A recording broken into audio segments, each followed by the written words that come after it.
శాఖ మంత్రి లేడు, అనేక మంది మంత్రులు కూడా అనేక శాఖలకి ఇవాళ లేకపోవడం వల్ల 14 నెలల పనితీరంతా కూడా ఇవాళ ప్రజల కోసం కాకుండా కేవలం మీరు ఏఐసిసి మెప్పు కోసం, కాంగ్రెస్ నాయకుల మెప్పు కోసం పరిపాలన జరుగుతున్నది తప్ప ప్రజల మెప్పు కోసం ఏం పరిపాలన చేసింది అనేటువంటి విషయాన్ని ఇవాళ ప్రజలందరూ కూడా ఆలోచిస్తూ ఉన్నారు.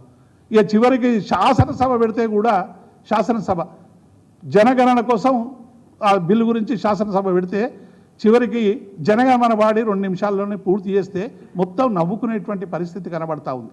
రేవంత్ రెడ్డి గారికి మేము ఎప్పుడైనా పెడతా ఉన్నాం, మేము రిక్వెస్ట్ చేస్తూ ఉన్నాం, డిమాండ్ చేస్తూ ఉన్నాం.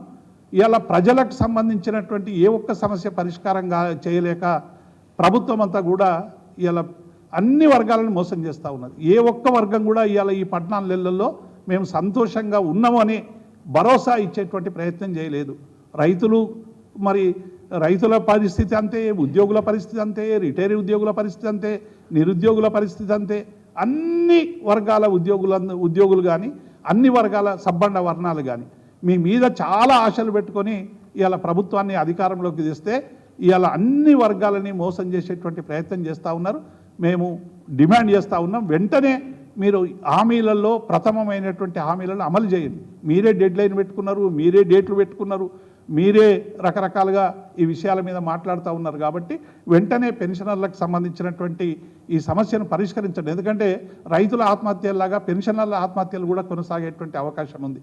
ఎందుకంటే టైంకు డబ్బులు లేకపోయారు కల్లా ఒక్క కిడ్నీ ఫెయిల్యూర్ అయినా, లేకుంటే ఒక క్యాన్సర్ పేషెంట్ అయినా, లేకుంటే ఇంకొకటి ఏదైనా జరిగినా మొత్తం జీవితం అంతా కూడా కూలబడిపోయేటువంటి ప్రమాదం ఉంది.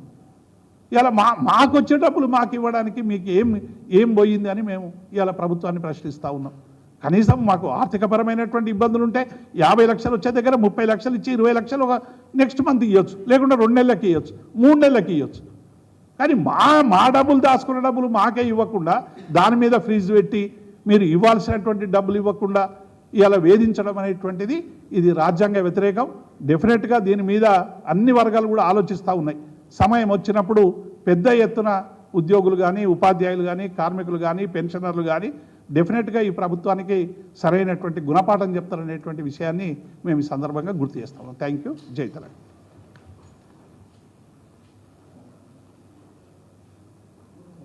ఓకే.